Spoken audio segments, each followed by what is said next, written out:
Hi everyone, it's Nana, Foxy Mama 365. We're back again with the Real Housewives of Beverly Hills, Season 9, Episode 9, and this one is called A Wolf in Camille's Clothing. So we're back again with Dog Gate. It continues, I'm telling you.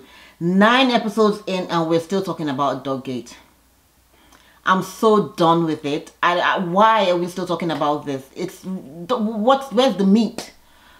There's no meat on this bone. This bone is dry. Okay, we're done with this. I mean, I'm wondering because we have so much else the ladies can be showing us. I mean, I know it's been alleged that Dorit's husband has some financial issues, being sued for some fraudulent issue. We also know Erica's husband is also going through some lawsuits. Why aren't they showing us all of that? I mean, if it was on Atlanta, they would be putting the ladies on blast. So how come these ladies are not being put on blast for what's going on in their real lives? Anyways, so Kyle's now with the ladies and she's having a tete-a-tete with them and catching them up with what had happened between her and Vander 24 hours earlier. So she says she's telling the ladies that pretty much Lisa and her husband threw her out.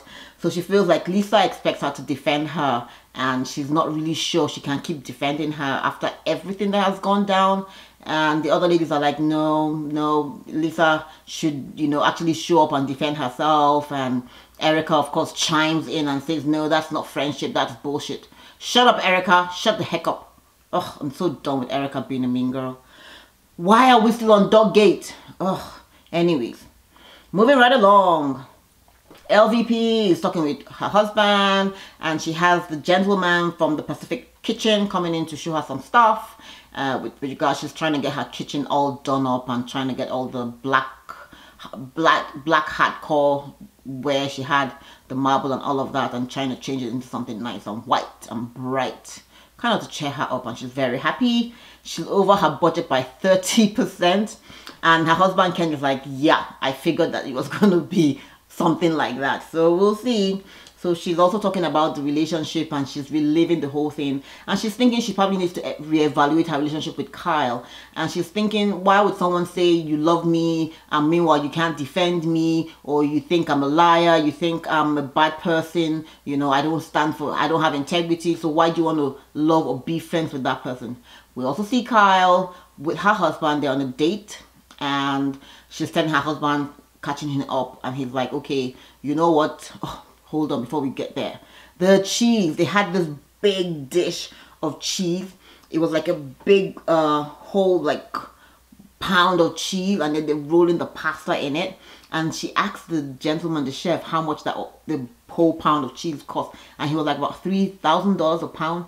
That looked amazing. So the food looked good. Moving on.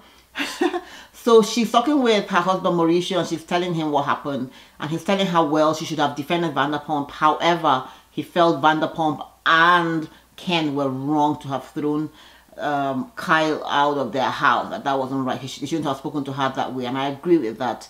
Ken should have butted out and just let the women go at it, Also, he said, well, you should have stood up for her, but also stand in your truth. Like I said, people handle things differently. I probably would have gone there. I probably would have stood up for Lisa with the girls, knowing that Lisa wasn't there to defend herself. And then I probably would have driven to Lisa's house to say, hey girl, what really is the tea? It's looking really funny to me, but I stood your ground. But hey girl, you have to come up and tell me what really is the tea and ask her, if she really put the article in the papers. But it's also good to also note that I think a week or two ago, the Radar Online editor had actually come out and said it really was not Lisa Vanderpump that put the article out. So even though it made Vanderpump dog look good, but he did say it wasn't Lisa that gave him the information. So I think that really clears it. But people are saying maybe it might have been someone in her organization that put that information out. Well, we don't really know. So moving right along, Dorit is talking about PK. PK has been diagnosed with diabetes even way before she met him. And he's really not getting really ready to eat healthy. He just doesn't like vegetables and he's not taking it seriously. So we hope he gets to take it seriously. So the ladies are doing the yoga, Denise, Erica and Renee. Renee are actually at some yoga with the ones with the cloth and everything that they're whining and having fun. And at the end, they're catching up Renee what happened, and she's so shocked to hear that Kyle really was thrown out of Vanderpump's house. She's like, yeah, she's known the ladies to have a back and forth or have misunderstandings, but to get thrown out, then this must be really, really serious. Erica is catching them up and saying that, oh, she's going on tour and her Chicago show has been sold out. And they have, I think she said she has about 10 shows. So good for Erica, you know. So she's getting ready for the show. So she probably might not be as much with the girls. So we'll see. We also see Denise and Aaron, her husband, are talking. And she's catching him up and feeling him out with what had gone on with the ladies.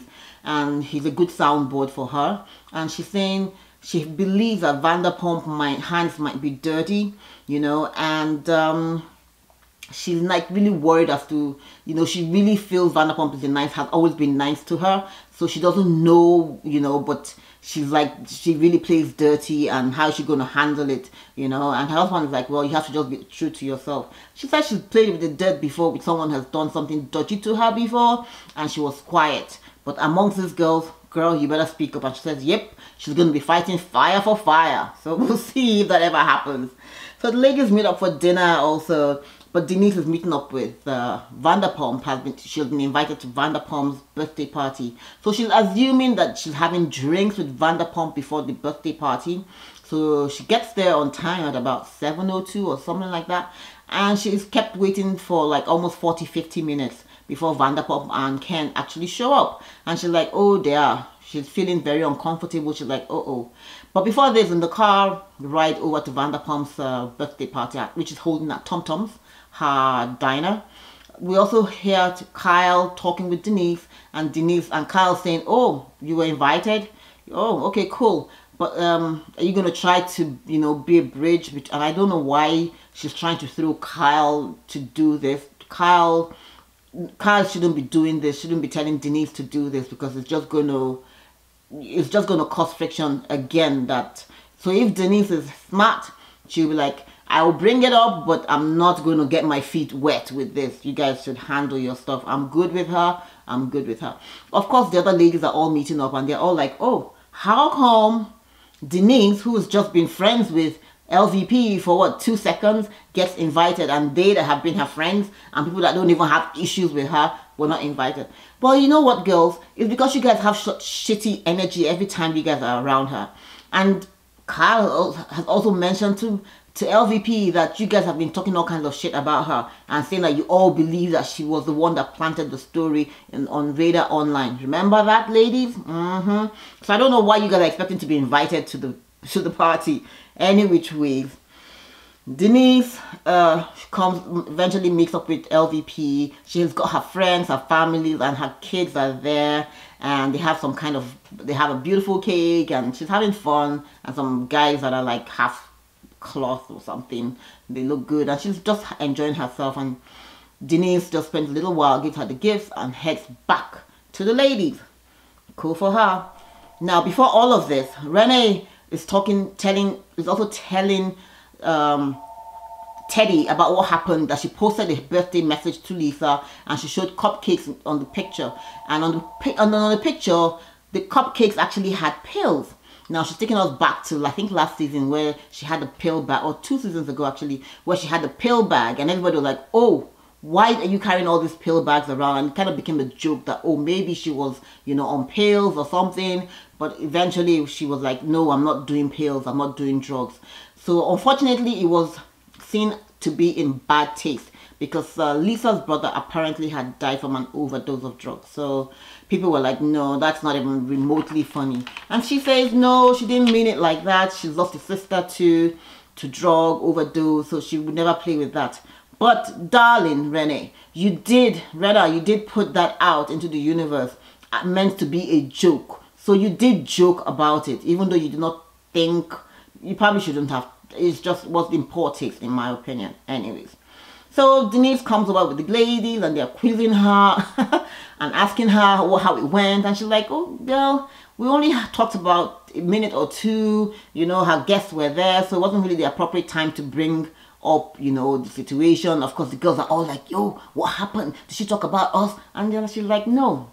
Pretty much, I'm going to probably meet with her next week, you know, we'll probably have lunch. But, you know, she was happy her family was there, so it was a good time for her and her family.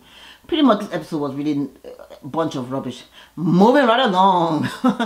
Now we go right into the little juice of on the bone, which is the fact that Miss Camille is now going to be messy. I suspect Camille is a little tipsy at this point, and she's saying, oh, that she used to be a dental assistant, and the girl ladies are like, what? And they don't believe her. They're like, what? And she's talking about her ex-husband, Kelsey Kramer, and she's like, oh yeah, that she doesn't even remember that she's so happy the ladies are coming for the wedding.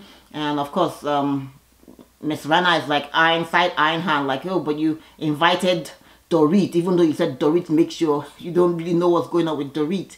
So she's like, okay, but how come you're inviting her for a destination wedding? It would have been funny for her to have left her out. Anyways, so she's talking about Vander and her gums not being healthy, that now she's gotten them fixed. And oh Lord, it was just a bunch of mess. She now even talks about Vander having bad breath, and everybody like, oh, and of course all the ladies are cracking up and thinking it's funny. And she's saying to herself, Camille is saying, well, I think you guys should probably bring a coffin for me at my wedding, because at this point, I think this friendship between me and Vander will be over. You bet. Anyways, pretty much this episode didn't really give us much. I wasn't even going to do a review because I'm like, ugh, really? Nothing much happened. So hopefully the next episode, they can give us more. We're done with Doggate, guys. Bravo TV. We're done with Doggate. We're so done and over it. Okay? So thanks for watching. Be sure to like, be sure to share, be sure to subscribe, and comment down below. Thanks for watching, guys. See ya.